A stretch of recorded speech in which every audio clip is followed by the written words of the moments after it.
eglwys drwy'r byd.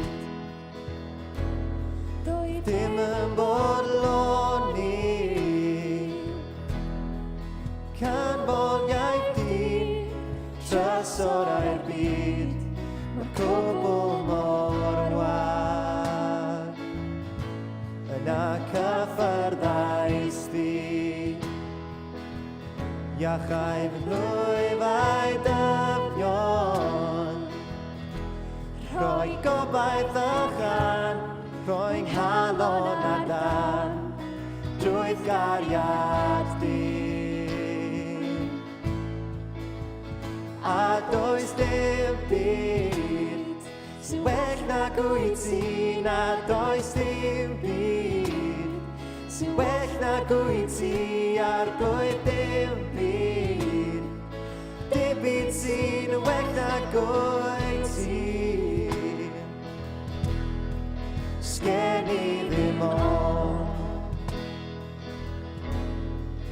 dangos fy ngwendid a methiannau i gyd, a weli yn glir, ond ti dal i mi'n ffrind.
Croeso i chi sy'n goelio o adra hefyd.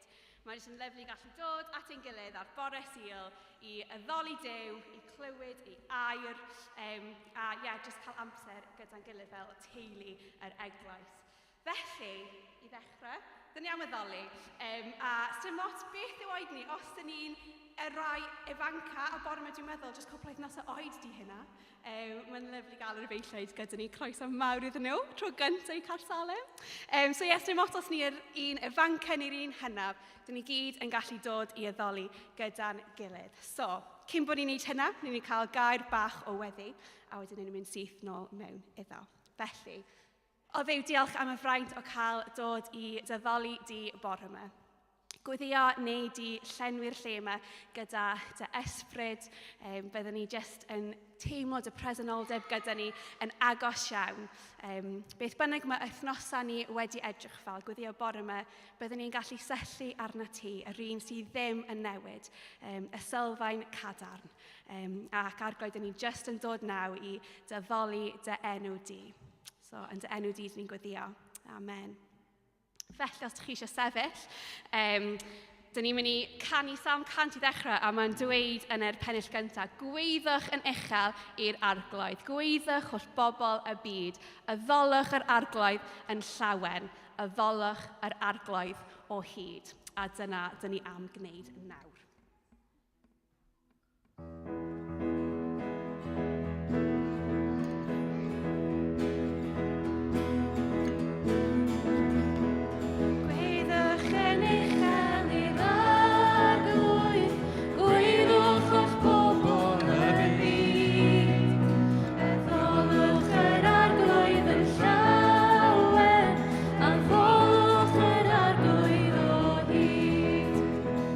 Dew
mae'n aros yn ffyddlon, o'r un cenhedlaeth i'r llall.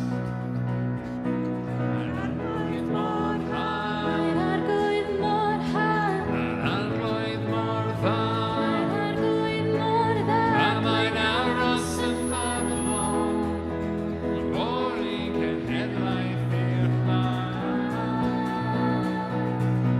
Ewch trwy gati ag am diolch iddo, moliwch ei enw ef.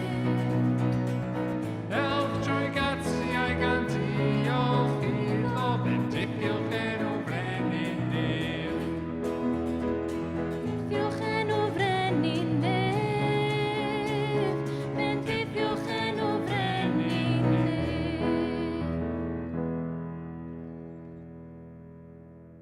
Dyn ni'n gallu dod o flaen Duw achos mae mor dda a mae mor sanctaidd a dyn ni'n gallu sefydlu'n mywyd ar ei gariad.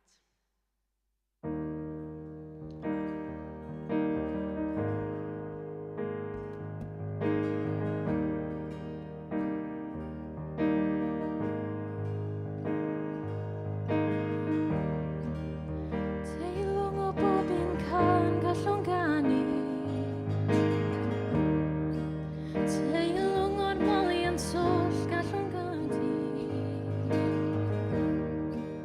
teilwng o bob un gwynt gallwn gymryd, ni'n byw i ti.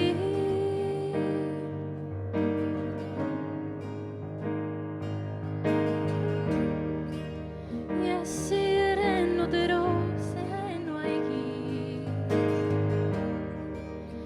Iesu'r unig un gallu ddachu.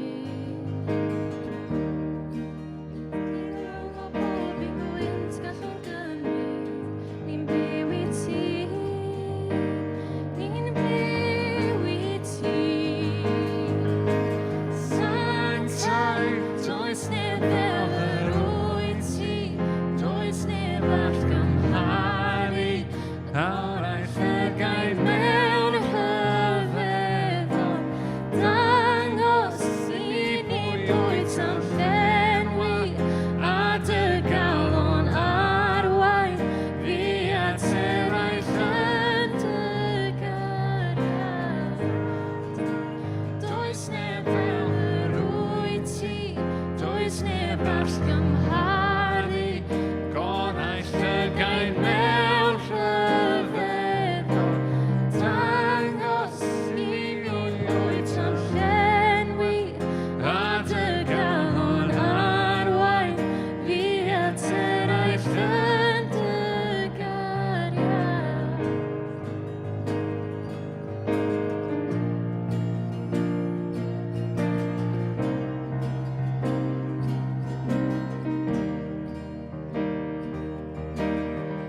Dwi'n sefydlu mywyd ar dy gariad sydd yn sylfaen gydar, yno ti yn unig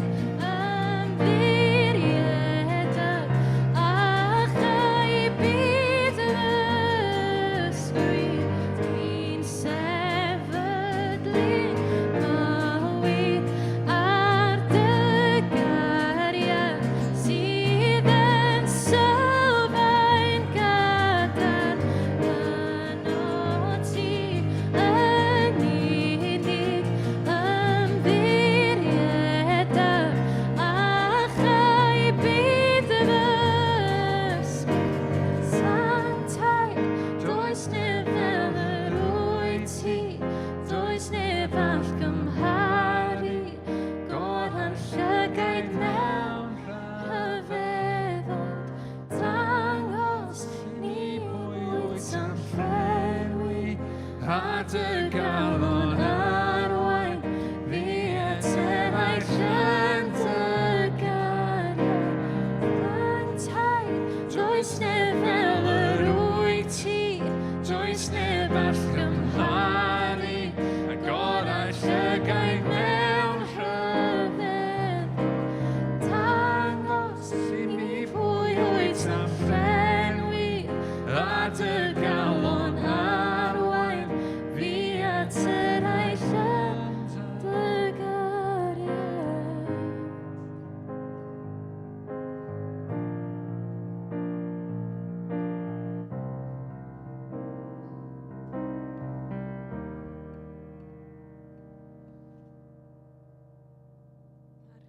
Cariad yna'n cariad gwyllt ein Duw sydd yn chwilio amdanaf. Cawn ni gymaint mewn gadael y 99 mwyn dod ato ni, lle bynnag yda ni.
Dim wal nawn neud I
Diolch am cael profi y cariad anhygoel yna bore yma.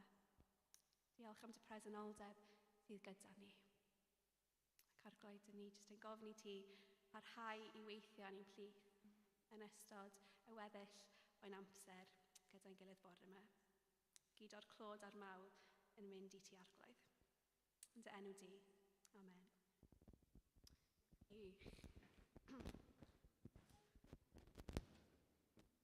Gwych, wel, bore da unwaith eto.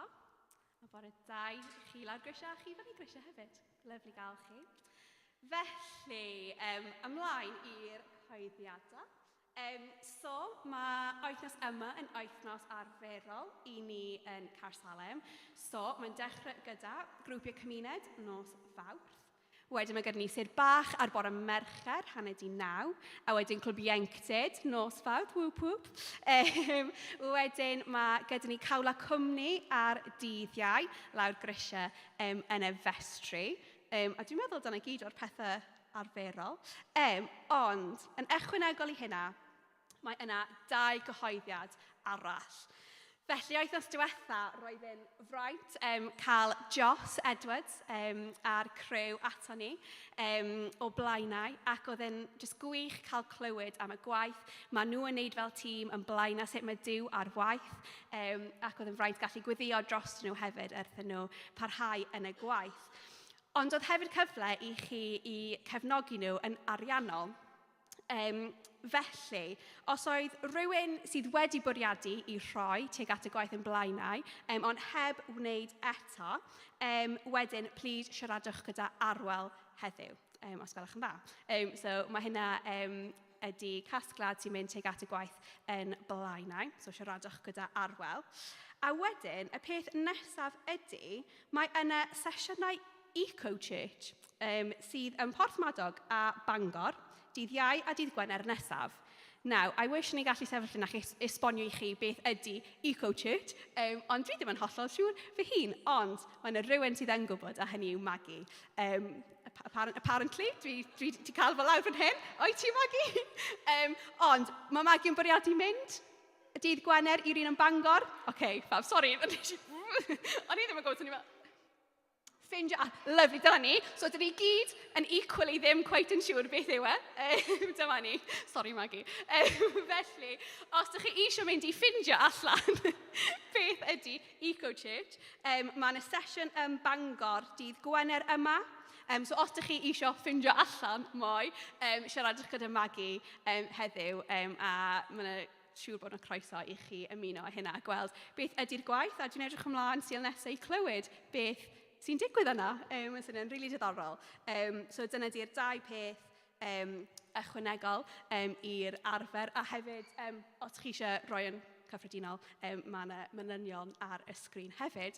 Felly, mewn munud bach bydd Arwel yn dod i rhannu'r gair gyda ni, a bydd y plant yn mynd lawr grisiau. Felly, newn ni jyst cael gair bach o weddi cyn fod hynna yn digwydd. Duw, diolch unwaith eto am cael dod at ein gilydd a jyst eisiau gweddio dros y plant wrthyn nhw mynd lawr grisiau. A diolch bod yna neb rhy ifanc i allu dod i nabod ti a cael profiad ohono ti. A gweddio bore yma bydd pawb sydd yn mynd lawr grisiau yn dysgu mwy amdano ti a jyst cwmpo mewn cariad gyda ti yn fwy arglwydd. So gweddio dros y plant a'r arweinwyr sy'n mynd lawr, a hefyd gofyn dyfendith dros Arwel wrth iddo fe dod i rhannu gyda ni bore yma. Gweddio bydde di yn rhoi clistiau agored a colonna agored i ni sy'n gwrando i cael dderbyn beth sydd gen ti i ddweud trwyddo fe. So ti'n gweddio hyn i gyd yn dy enw di. Amen. Felly, plant, ewch... nes i anghofio un peth, actually. Nes i weld gwyneb lawrio ni fel, uh-oh. So, heno yn Caru Caersalem, dyn ni'n mynd i cael noson y ddoliad yn Caru Caersalem. So 6:00, croeso i unrhyw un ddod i hynna. So 6:00 yma, noson y ddoliad. Sori, so yeah, nawr bydd Arwel yn dod i fyny.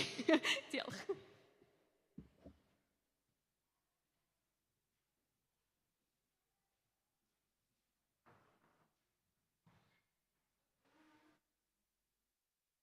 Dyn ni on? Ydyn, dyn ni on. Diolch yn fawr. Ymddiheuriadau i Maggie a a hana am y dryswch, so roi duff gen gen i, nes i ddim rhoi darlun llawn. So, ond os oes yna unrhyw un dim ond mynd i'r sesiwn yma efo Maggie, fydd hi'n falch iawn o gael y cwmni i gael dysgu mwy ynglyn â'r syniad o fod yn eco eglwys. Wel, neis gweld chi gyd bore yma. O, helo! O'n i'n meddwl bod ti wedi mynd i Zeland Newydd neu rhywbeth. Dim eto. OK, sori. I rai o'n eich... Dim ots. OK. Croeso i bawb sydd adre, ond mi ydych chi'n colli rhywbeth drwy'r beidio bod yma. O leia, mae'r bobl sydd yma efo outside chance i ddeall beth sy'n digwydd pan dwi'n mwydro. Okay? Outside chance, dwi'n deud. Anyway, mae'n braf bod yma. Mae'n braf, fel oedd Hannah'n deud, croesawu pawb sydd yn ystafell a pawb sy'n gwylio ar-lein. Hefyd, heddiw, dyn ni'n parhau efo'n cyfres ni. A na i rhannu cyfrinach efo chi. Nes i anfon neges i'r gweinidog neithiwr. A nes i ddeud, Rhys, dwi'n poeni. Achos mae fy nodiadau i yn hir iawn. So nes i ddeud, dwi'n mynd i fod yn cadw llygad ar y match. A nath Rhys yn gysuro i trwy ddyfynu emyn, rhifyr yw tragwyddoldeb maith i ddweud yn iawn amdano. Ond dyn ni'n mynd i fod yma hyd tragwyddoldeb, ond falle bydd chydig bach yn hirach nag arfer. Anyway, dyn ni'n mynd i droi at air Duw a dyn ni'n mynd i ddarllen gyda'n gilydd o llythyr cyntaf Ioan, pennod 3, adnod 11 i 24, a mi fydd y geiriau yn ymddangos ar y sgrin. Dyma'r neges dych chi wedi ei chlywed o'r dechrau cyntaf, fod yn rhaid i ni garu'n gilydd. Rhaid i ni beidio bod fel Cain, oedd yn perthyn i'r un drwg ac a laddodd ei frawd. A pham wnaeth ladd ei frawd? Am fod Cain wedi gwneud drwg a'i frawd wedi gwneud y peth iawn. Felly, frodwyr y chwiorydd, peidiwch synnu os di'r byd yn eich casau chi. Dyn ni'n caru'n gilydd, ac felly'n gwybod ein bod ni wedi symud o fod yn farw yn ysbrydol i fod yn fyw yn ysbrydol. Mae unrhyw un sydd ddim yn dangos cariad felly yn dal yn farw yn ysbrydol. Mae unrhyw un sy'n casau brawd neu chwaer yn llofrydd, a does gan lofrydd ddim bywyd tragwyddol. Dyma sut dyn ni'n gwybod beth ydy cariad go iawn. Rhoddodd Iesu y Meseia ei fywyd yn aberth droson ni. Felly, dylen ni aberthu'n hunain dros ein cyd Gristnogion. Os oes gan rywun ddigon o arian ac eiddo, ac yn gweld fod brawd neu chwaer mewn angen, ac eto'n dewis gwneud dim byd i'w helpu nhw, sut allwch chi ddweud fod cariad Duw yn rhywun felly? Blant annwyl, peidiwch dim ond siarad am gariad. Gwnewch rhywbeth i ddangos eich cariad. Dim ond felly mae bod yn siŵr ein bod yn perthyn i'r gwir. Dyna'r unig ffordd i gael tawelwch meddwl pan fyddwn ni'n sefyll o flaen Duw. Hyd yn oed os ydyn ni'n teimlo'n euog a'r gydwybod yn ni'n condemnio ni. Cofiwch, mae Duw uwchlaw ein cydwybod ni, ac mae e'n gwybod am bob dim. Ffrindiau annwyl, os ydy'r gydwybod yn glir, gallwn sefyll yn hyderus o flaen Duw. Gan ein bod yn ifydd iddo ac yn gwneud beth sy'n ei blesio, bydd yn rhoi i ni beth bynnag o fynnwn ni amdano. A dyma i orchymyn ein bod ni i gredu yn enw ei fab, Iesu y Meseia, a charu'n gilydd yn union fel y dywedodd wrthon ni. Mae rhai sy'n ifydd iddo yn byw ynddo, ac mae ei fywyd ynddyn nhw, a dyn ni'n gwybod fod ei fywyd yno ni, am ei fod wedi rhoi'r ysbryd i ni. So, dyn ni'n parhau bore yma yn tydyn ni efo'r gyfres yma. Dyn ni wedi bod yn dechrau ar y gyfres yma yn edrych ar lythyrau Ioan, a fel soniodd Rhys bythefnos yn ôl pam oedd e'n cyflwyno'r gyfres, mi roedd y llythyrau yma yn negeseuon oedd yn cael ei anfon at eglwysi bach o gwmpas, ddim y bell o Ephesus, lle mae Twrci nawr, a bwriad y llythyrau oedd helpu y Cristnogion. Oedd y Cristnogion yn stryglo chydig bach, oedden nhw wedi bod yn wynebu ryw argyfwng, a oedden nhw'n stryglo chydig bach, a bwriad y llythyr oedd i'w calonogi nhw ac i'w hannog nhw. A gyda ni neges arbennig gan ddiw trwy Jos wythnos dwythan yn yn atgoffa ni am bwysigrwydd sicrwydd, teimlo'n sicr yn ein ffydd. Ac wrth rannu, nath Jos gyfeirio at adnod pwysig iawn sydd yn dod reit ar ddiwedd y llythyr, ym mhenod 5, llythyr cyntaf Ioan, sy'n darllen hyn sydd yn esbonio pam oedd e wedi sgwennu'r llythyr. Mae'n deud, dwi wedi ysgrifennu hyn i gyd atoch chi sy'n credu yn mab Duw, mwyn i chi wybod fod gynnoch chi fywyd tragwyddol. Felly, yng nghanol ei poeni, yng nghanol ei trafferthion, mae Ioan yn sgwennu atyn nhw mwyn iddyn nhw wybod fod bywyd tragwyddol gynnyn nhw, mwyn iddyn nhw gael sicrwydd. A'r wythnos yma, dyn ni'n symud ymlaen i'r drydydd benod, neu darn o drydydd benod, i edrych ar bwnc sydd ar un olwg. Mae'n edrych yn hawdd, yn dydi, caru ein gilydd. Ond ni'n edrych ar y sgrin oedd yn ymddangos jes cyn i roed fa, a ni'n gweld Arwel Jones yn pregethu caru ein gilydd. A dych chi'n meddwl, o, mae hwnna'n reit straightforward, yn dydi. Chi'n gwybod, dim byd cymleth yn fanna. Ond mae'n bwysig bod ni'n pwyso a mesur ac meddwl be mae Duw yn deud wrthon ni pan mae'n rhannu o'i air e. Ac wrth wneud hynny, mae werth i ni jyst taro golwg nôl at yr adnodau o benod 2 felly. Reit ar ddiwedd penod 2. Mae'n sôn am bellhau o ddiwrth pechod, a mae'n gorffen gyda'r geiriau hyn. Felly mae'n gwbl amlwg pwy sy'n blant i Dduw, a phwy sy'n blant i'r diafol. Dydy'r bobl hynny sydd ddim yn gwneud beth sy'n iawn, ddim yn blant i Dduw, a gwrandwch ar y geiriau hyn, na chwaith y bobl hynny sydd ddim yn caru'r brodyr a'r chwiorydd. Felly, mae cariad at ein gilydd yn bwysig, achos mae'n dangos rhywbeth amdano ni. Mae'n deud rhywbeth am sut rai ydyn ni. Ac am deyrnas Iesu, y deyrnas oedd Iesu wedi dod i sefydlu. Ond ni'n dweud chi bod yr bregeth chydig bach yn hirach nag arfer. Fel arfer, dwi'n cael 3 pwynt, mae gennym ni 5 heddiw. Okay? So, buckle up. A'r 5 pwynt heddiw ydy'r rhain sy'n ymddangos ar y sgrin. Pwysigrwydd cariad, cariad ymarferol, cariad fel arwydd a prawf y fywyd, cariad brodyr a chwiorydd, a wedyn ar y diwedd fyddwn ni'n edrych ar y pwynt ola, ymateb. So'r pwynt cyntaf, pwysigrwydd cariad.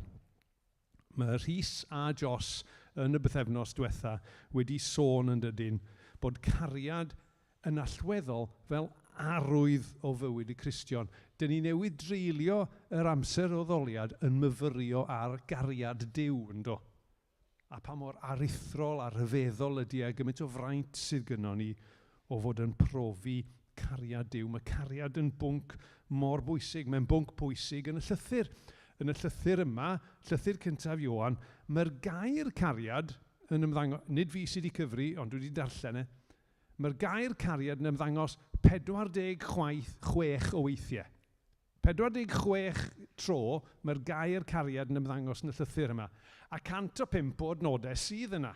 So bron iawn, bob yn ail adnod, mae'r gair cariad yn ymddangos. Fel tysa Ioan yn deud, dych chi chydig bach yn slow, so dwi'n mynd i ddeud y gair lot o weithiau, chi gael sylweddoli pa mor bwysig ydy bod yn siarad efo ni fel yna. Mae'n deud y gair drosodd a throsodd. Ac yn y benod nesaf, dyn ni'n cael yr adnod enwog cariad yw Duw, neu Duw cariad yw, fel mae rhai o'n ni'n cofio deud pan oedden ni'n trwsus bach yn yr ysgol Sul yn deud adnod am y tro cyntaf. Dyna ydy ei natur e. Dyna sut un ydy e. Dyn ni newydd fod yn canu amdano fe. Dyn ni newydd fod yn canu am pa mor rhyfeddol ag uchel ag arbennig ydy cariad Duw. Ac fel pobl Dduw, dyn ni i fod i adlewyrchu y cariad yna yn ein bywydau ni. A mae pwysigrwydd cariad Duw wedi bod yna erioed. Mae'n mynd yn ôl reit i'r cychwyn, mae'n mynd yn ôl at y ddysgeidiaeth wreiddiol. Dwi'n gwybod os wnaethoch chi sylwi ar y geiriau. Oedd e'n sôn am gariad ac yn sôn am y neges dych chi wedi ei chlywed o'r dechrau. Dyw hwn ddim yn newydd. Mae'r neges dych chi wedi ei chlywed o'r dechrau. A mae adnod 11 yn cadarnhau hynny ac yn deud hefyd fod yn rhaid i ni garu ein gilydd.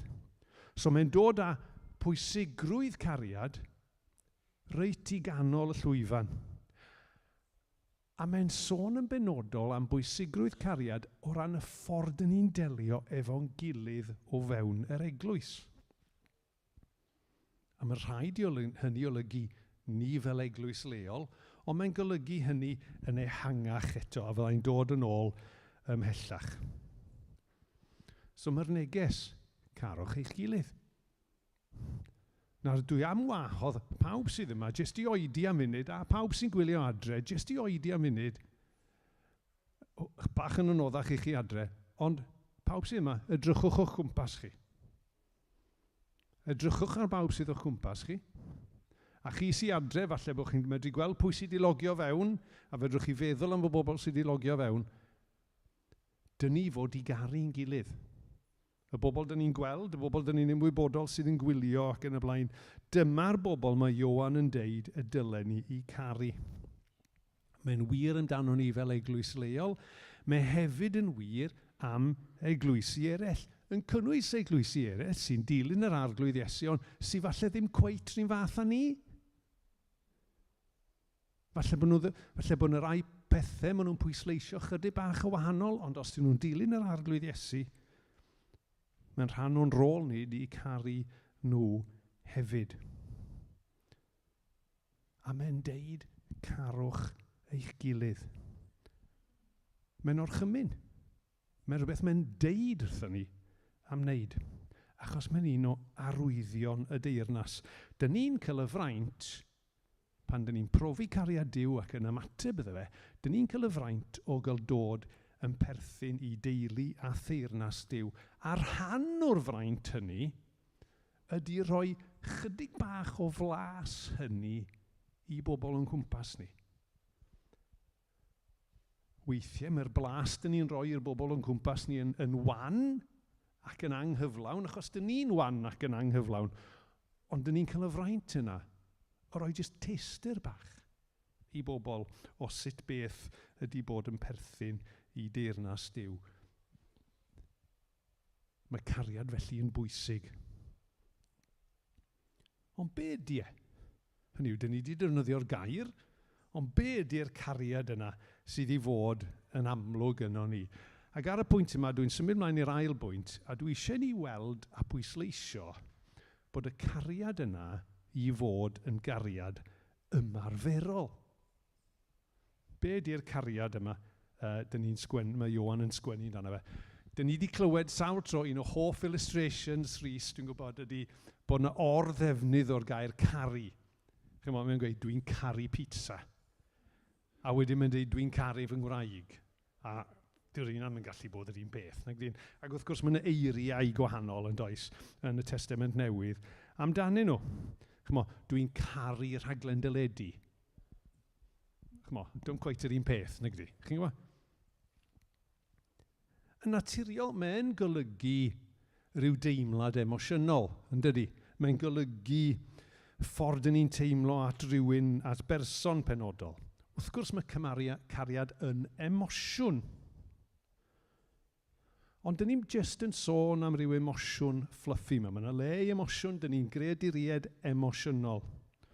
Ond mae cariad Duw tuag ato ni, y cariad agape yna, dyn ni'n darllen amdano fe yn y Testament Newydd, yn gariad dwfn sydd yn aberthu dros bobl eraill.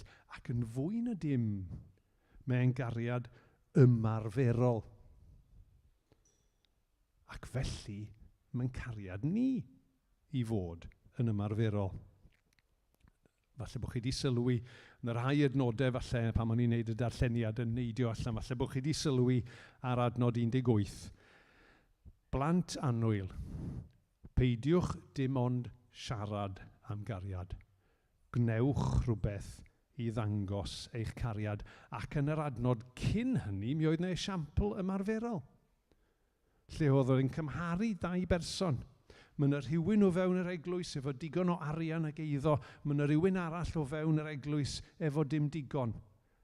A mae'n gofyn y cwestiwn, ydy e'n gariadus i beidio helpu'r person yna? Wel na, ydy e'n amlwg, achos mae cariad i fod yn ymarferol. Mae cariad go iawn yn fwy na geiriau. Mae adnod 16 yn dweud, dyma sut dyn ni'n gwybod beth ydy cariad go iawn.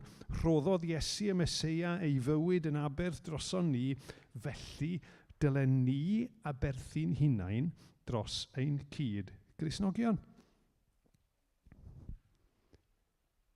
Mae cariad Duw sydd ar waith yn eich bywyd chi ac yn y mywyd i yn un ymarferol. A mae yna ganlyniadau iddo.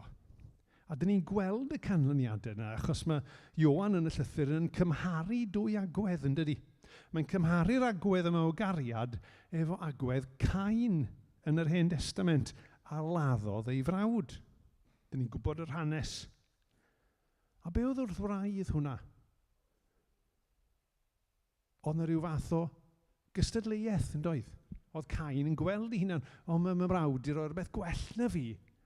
A nath hwnna droi yn ei ddigedd, a'r ei ddigedd na'n troi'n gasineb, a'r casineb na'n troi yn ladd. A mae'n dangos yr agwedd yna sydd yn naturiol yn ni ac yn naturiol yn y byd, sydd yn arwain at ddygioni. A roedd agwedd Cain at ei frawd yn gweithio i ffordd allan yn anffodus mewn ffordd ymarferol iawn. Nath e arwain at drais. Mi wnaeth Cain rhywbeth penodol. Mae beth sydd tu fewn yn gweithio i ffordd allan. Ac os ydy cariad Duw yno ni, mae fod i weithio i ffordd allan yn ymarferol. Gyda phobl go iawn. Dyn ni'n ailadrodd eto, peidiwch dim ond siarad am gariad, gwnewch rhywbeth i ddangos eich cariad. Mae yna rhai o'n ni'n does, dyn ni'n reit dda efo geiriau. Chmo, maen nhw'n sôn am pobl sy'n talking the talk a nid walking the walk yn does. Chmo? A mae'n hawdd siarad yn hiawdl iawn ynglyn â cariad mewn rhyw termau cyffredinol iawn.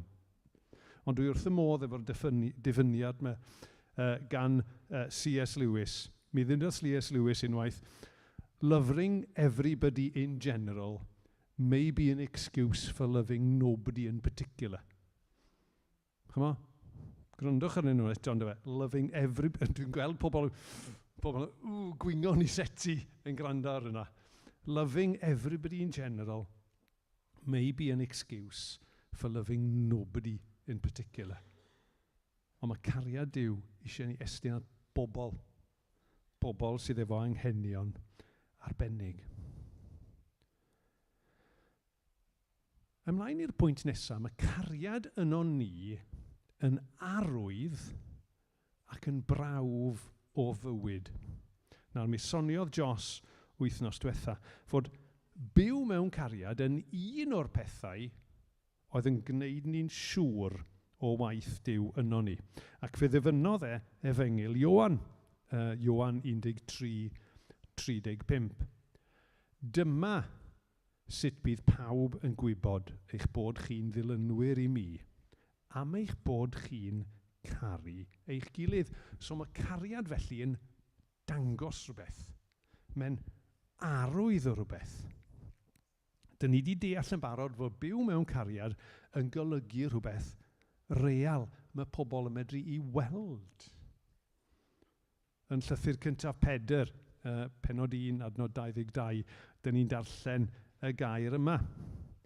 Am eich bod chi bellach yn dilyn y gwir, dych chi wedi cael eich gwneud yn lan, a gwrandwch, dych chi wedi cael eich gwneud yn lan ac yn dangos gofal go iawn am eich gilydd.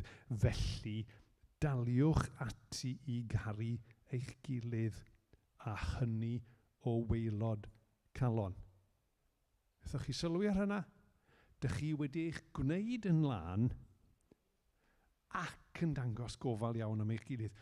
Os di gwaith diw yno ni, mae hwnna'n gweithio i ffordd allan. A mae'n arwydd o rhywbeth. Mae'n brawf o rhywbeth sydd yn digwydd yn ein bywydau ni. Ac mae bywydau cariadus wedi bod yn nodwedd o bobl, o ddilynwyr Iesu Grist, o bobl Dduw ar hyd y canrifoedd. O'r Cristnogion reit ar y cychwyn. Os dyn ni'n mynd nôl mewn hanes, roedd yna hanesydd Cristnogol o'r enw Tertullian. Dwi'n siŵr os mae dyna sut ydych chi'n deud i enw fe. Yn iawn, oedd e'n byw tua 150 i 200 o flynyddoedd ar ôl Crist. A mi oedd e'n sôn am agwedd pobl at y Cristnogion.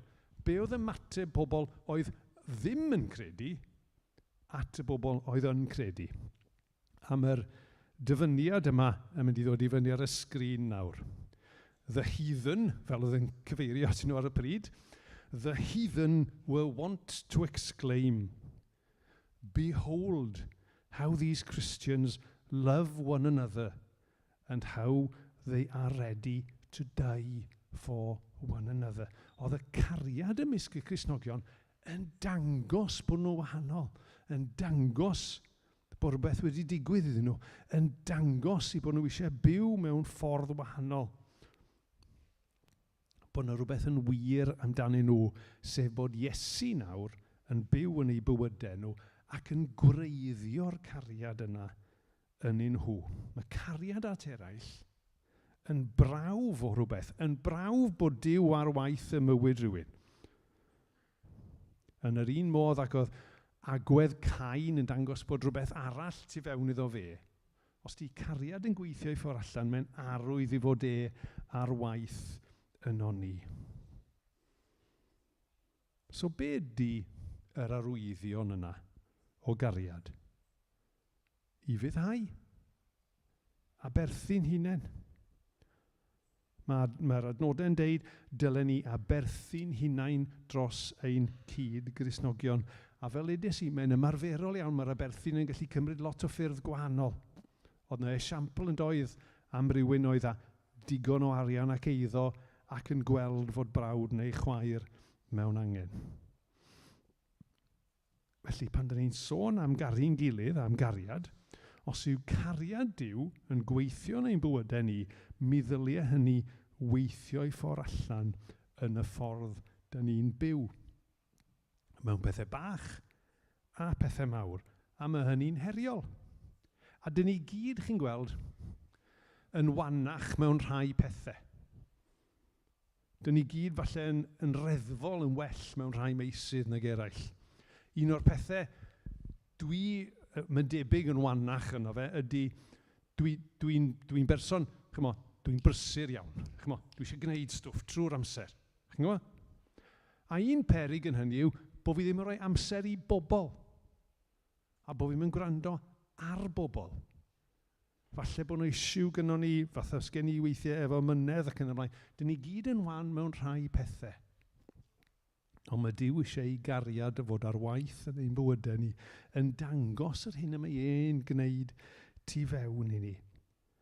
Pan mae Duw ar waith yn ein bywydau ni, mae'r ffaith yn bod ni'n caru yn dystiolaeth o fywyd. Mlaen i pedwerydd bwynt. Cariad, brodyr a chwiorydd. Mae hwnna'n derm sydd yn ymddangos yn y llythyr cyntaf. Wrth gyflwyno ei neges, mae Ioan yn galw'r Cristnogion cyntaf yn frodyr ac yn chwiorydd. Ac mae'n ddarlun cyfarwydd, dyn ni wedi glywed o'r blaen yn do. Ond achos bod e'n gyfarwydd, mae werth i ni jyst oedi am hynny bach i feddwl amdano fe. Yn gyntaf, mae'n pwysleisio'r ffaith yn bod ni wrth ddod i gredu yn dod i berthyn i deulu. Wrth ddod i gredu, dyn ni'n dod i berthyn i deulu, a mae hynny'n awgrymu rhywbeth, yn dydi? Mae'n awgrymu rhyw agosatrwydd teuluol a gofal ymysg i gilydd. Ond dwi'n meddwl bod ychydig bach mwy i ni ddysgu hyd yn oed eto. Y realiti yw fod perthynas mewn teulu yn medru bod yn gymleth. Yn dydi? Mae perthynas mewn teulu yn medru bod yn gymleth. Dwi'n cofio clywed rhywun yn deud rhyw dro, mae ffrindiau yn wahanol i deulu. Achos dych chi'n gweld, dych chi'n dewis eich ffrindiau. Dych chi'n stuck efo'ch teulu. Fi'n clywed ambell i, fan hyn nawr. A dyn ni gyd yn gallu meddwl yn dydyn. Falle mae ni di'r un awkward. Falle bod ni'n meddwl bod rhywun arall yn awkward. Falle bod nhw, chymo, to very complicated. Dyn ni'n dewis yn ffrindiau. Dyn ni ddim yn dewis ein brodyr. A'n chwiorydd, dyn ni ddim yn dewis ein teulu. A mae Duw yn gosod ni mewn teulu. Teulu o ffydd. Dyw e ddim bob amser yn hawdd i garu pawb yn eich teulu chi, nag di? Dyw e ddim bob amser yn hawdd i bawb yn heulu i fy ngharu i. Y realiti yw fod pethau'n medru rwbio ni fyny'r ffordd anghywir. Mae hwnna wir am deuluoedd naturiol ac mae'n wir yn heulu'r eglwys.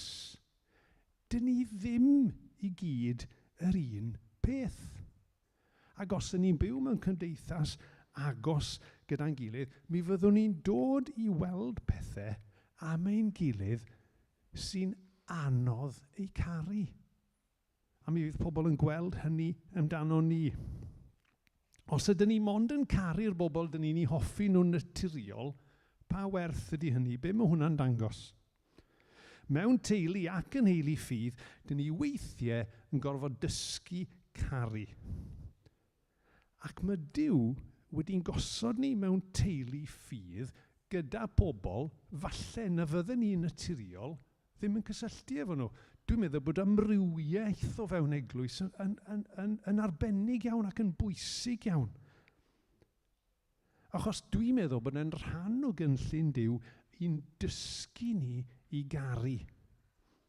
Caru'r amrywiaeth y bobl yma, sydd ddim bob amser yn cyd-fynd â ni ar bob peth, fel unrhyw deulu. A mae hyn yn wir mewn eglwys leol, a fel edes i, mewn wir yn ehangach hefyd efo eglwysi eraill sydd yn dilyn Iesu. Mae yna bobl eraill sy'n perthyn i'r eglwys ehangach sydd falle yn addoli mewn ffordd wahanol i ni, efo pwyslais gwahanol a rai pethau eilradd i ni, ond dyna gynllun Duw yn gosod ni mewn eglwys fel ffordd o'n dysgu ni sut mae caru. Caru go iawn. Caru fel nath Iesu garu. Caru fel nath Iesu ein dysgu ni. Grandwch ar y geiriau enwog yma o Mathew pennod 5.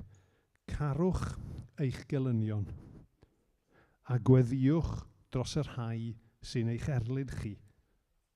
Wedyn byddwch yn dangos eich bod yn blant i'ch tad yn y nefoedd am mai dyma'r math o beth mae ein ei wneud. A chi'n gwybod, gaethon ni amser hyfryd o addoli yn yn canu am gariad aruthrol Duw, mor rhyfeddol, mor aruthrol, gariad gwyllt fy niw. A mae hwnna i fod yn wir amdano ni. A mae rhan o'i waith. Mae am i ni fod fel Iesu. Ac mwyn yn dysgu ni i wneud hynny, mewn yn gosod ni mewn sefyllfaoedd ac mewn eglwysi falle, lle nad ydy pawb yn cydredeg yn hollol esmwyth. Nad ydy pawb cweit yr un fath bob tro. Ond be mae'n deud ydy hyn, felly frodyr a chwiorydd. Dyn ni'n caru'n gilydd ac felly'n gwybod ein bod ni wedi symud o fod yn farw'n ysbrydol i fod yn fyw yn ysbrydol. A dyn ni'n dod at y pwynt ola. Yn ymateb ni. A cyn i ni adael y neges ar yr adnodau yma, dwi jyst eisiau ni feddwl a delio ag un peth. Mae'n bosib, chi'n gweld, i ni wrando ar geiriau yma, i ni wrando ar y cysur sy'n gael, ond falle'n bwyd pwysig i ni wrando ar yr her yma a meddwl, gosh, mae hwnna'n rhi anodd. Waw, dwi ddim fel yna. A dyn ni'n medru ame. Chi'n gwybod, mae'n y peryg yw bod ni'n gwrando ar y neges yn meddwl am safon uchel cariad Iesu a meddwl, wel, dim dyna lle dwi. Ac felly bod ni'n ame ydi Duw ar waith yno ni. Nawr, ni'n trafod hwn yn y grŵp cymuned nos Fawrth. So, dwi'n mynd i rhannu efo chi rhai pwyntiau wnaethon ni rhannu yn y grŵp cymuned ni nos Fawrth. Os ydyn ni'n ame, dwi ddim yn cyrraedd y safon yna. Dwi ddim yn ddigon da.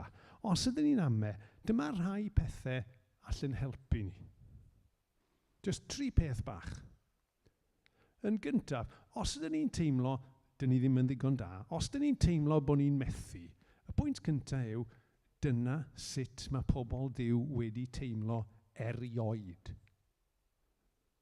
Dyna sut mae pobl Duw wedi teimlo erioed. Gwrandwch ar y geiriau yma gan yr apostol Paul yn y llythyr at yr Ifeiniaid. Cofiwch, yr apostol Paul sy'n deud hyn, yr arwr yma, y dyn yma nath arwen yr eglwys a troi'r byd wyneb i weired, a mae yn deud hyn. Yn lle gwneud y pethau da, dwi eisiau ei gwneud, dwi'n dal ati i wneud y pethau drwg, dwi ddim eisiau ei gwneud. Ac os dwi'n gwneud be dwi ddim eisiau wneud, dim fi sy'n reoli bellach y pechod sydd tu mewn i mi sydd wedi cymryd drosodd. So, pwynt cynta. Mae pobl mawr y ffydd wedi teimlo hyn. Felly, os dyn ni'n teimlo fel hyn, dyn ni'n anghyffredin, dyn ni ddim yn unigryw, mae pobl Duw wedi teimlo felly erioed. Dyna'r pwynt cynta. Yn ail, dewch i ni gofio be mae gair Duw yn deud wrtho ni ynglŷn â'r ffordd mae Duw yn delio efo'r gwan. Mae proffwydoliaeth Eseia yn sôn am ddyfodiad Iesu ac yn deud, fydd ddim yn torri brwynen fregus, nac yn diffodd llun sy'n mygu, bydd e'n dangos y ffordd iawn i ni. Ac os dyn ni'n teimlo'n wan, os dyn ni'n teimlo fel brwynen, os dyn ni'n teimlo'n fregus, fydd ddim yn ein torri ni. Mae'n dyner yn y ffordd y mae'n delio efo ni. So dyna'r ail gysur. A'r trydydd gysur ydy, os ydyn ni'n poeni bod ni ddim yn byw fel y dyliau ni fyw, os ydyn ni'n poeni bod ni ddim yn neud yr hyn dyliau ni'n neud, mae'r ffaith yn bod ni'n poeni yn dangos bod Duw wedi dechrau gwaith yno ni. Mae'r ffaith i fod yn poeni ni yn dangos i fod wedi dechrau gwaith yno ni. A dwi wrth y modd efo'r emyn, y llinellau yma gan emyn gan William Spantacelyn fydd yn dod ar y sgrin mewn 2 funud, gobeithio. Gwrandwch arnyn nhw. William Spantacelyn yn holi hun ac mae'n deud, ble yr enynodd fy nymuniad? Ble gadd fy serchiadau dan? Ble daeth hirau thîm am bethau fi'm yn ei casau o'r blaen? Iesu, Iesu, cwbl ydyw gwaith dy law. Mae'n edrych ar ei fywyd ac mae'n deud, dwi eisiau rhai pethau nawr, doeddwn ni ddim eisiau o'r blaen. Mae'n deud, mae'n y dan yn ymrest i eisiau mwy o Dduw, a dwi'm yn gwybod o ble mae wedi dod. A wedyn, wrth gwrs, mae'n ateb y cwestiwn. Mae wedi dod gan Iesu. Yr un sydd wedi dechrau gwaith yno ni. A wedyn mae eisiau cael mwy. So i grynhoi, mae cariad ymysg Cristnogion, caru ein gilydd yn bwysig. Mae yn bwysig, achos mae'n dangos rhywbeth amdano ni, ac mae'n rhoi blas o'r deyrnas i bobl. Yn ail, mae'n fwy na just emosiwn, mae'n ymarferol. Mae'n gweithio rhywbeth allan lles rhywun arall, a mae'r cariad yna, pan mae'n cael ei weithio allan, yn arwydd ac yn brawf o fywyd Duw ym mywyd rhywun. A dyn ni wedi gweld, dydy cariad brawd a chwaer, dwi ddim bob amser yn hawdd, ond dyn ni'n medru dysgu caru ein gilydd. A dyn ni'n gallu gweld i fod yn gwachodd ni i ymateb iddo fe. Fath mae rhywun eisiau ymateb i'r mobile phone sy'n canu yn y cefndir ar hyn o bryd. Falle bod chi wedi methu hwnna adre, oedd e'n very exciting yn y stafell. Caru ein gilydd. Caru ein gilydd. Bwysig, ymarferol, arwydd o fywyd. Ddim bob amser yn hawdd, ond mae rhywbeth, mae'n fywyd yma Duw yn ein gwachodd ni iddo fe. Efo'r ail alwad ffôn, dyn ni'n cael ar mobile phone sydd yn y cefndir. Sori, embarrassio pwy bynnag sydd efo y mobile phone, ond dyna ni. Ond dewch i ni, byd o colli ffocws yn llwyr, okay? Ymddeiriadau, fi sy'n arfau. Dewch i ni byd o colli ffocws yn llwyr. Mae Duw yn gwachodd ni fywyd sbesial. Mae fywyd cyffroes. Mae fywyd arbennig iawn, lle mae ei gariad yn rheoli yn ein bywydau ni ac yn gweithio trwyddo fe. Dewch i ni weddio. O Dduw ein tad, dyn ni'n diolch i ti Duw ti yn wedi dangos gymaint i'w dy gariad di tuag ato ni. Y cariad rhyfeddol yna, y cariad aruthrol yna, y cariad yna oedd mor fawr, sydd mor fawr tuag ato ni. O arglwydd, dyn ni jyst eisiau deud bod ni'n gwerthfawrogi hynna a bod ni'n diolch i ti am hynny. Ond arglwydd, dyn ni eisiau'r cariad yna fod yn reality yn bywydau ni hefyd. Dyn ni'n diolch i ti am yr hyn rwy ti wedi gwneud yn ein bywydau ni, ond dyn ni'n gwybod yn iawn mae gyda ni gymaint o ffordd i fynd eto. Lot o ffordd i fynd eto. A felly arglwydd, dyn ni'n gofyn i ni, di'n helpu ni, i ni ddeall mwy am dy gariad di, ac i ni brofi fwy o dy gariad di, ac i'r profiad yna weithio hi'n allan arglwydd. I weithio hi'n allan fel arwydd o dy deyrnas di, fel arwydd o'r ffaith dy fod di ar waith yn ein plith ni. Helpa ni arglwydd i fod yn ymarferol, ac yn real iawn, ac yn onest iawn yn ein caru. Arglwydd, ym mhob dim, dyn ni'n diolch am y cysur, dyn ni'n derbyn yr her. Ond dyn ni'n gwybod allwn ni mond derbyn yr her na yn dy nerth di. Ac felly arglwydd mewn ymateb i dy neges di, dyn ni yn rhoi yn hunain yn dy ddwylo di. Arglwydd, nid i'n llenwi ni gyda dy ysbryd, nid i'n helpu ni ymateb i'r hyn rwy ti am i ni wneud, a'r ffordd rwy ti am i ni fyw. Am yn bod ni'n gofyn y cwbl yn enw Iesu. Amen.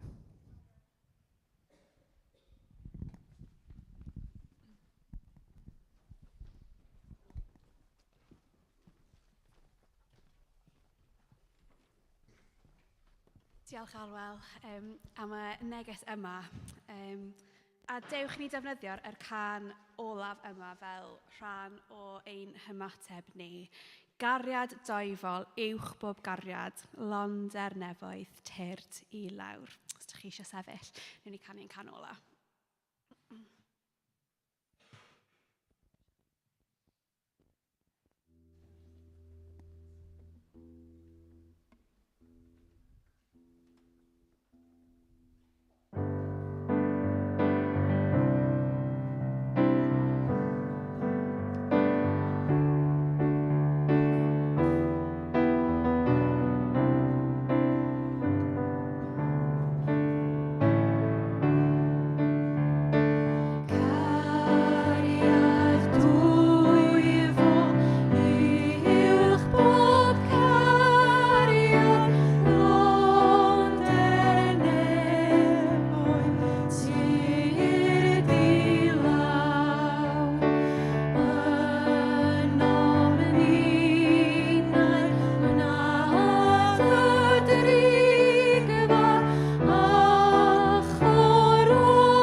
dadrodd y bendith gyda gilydd.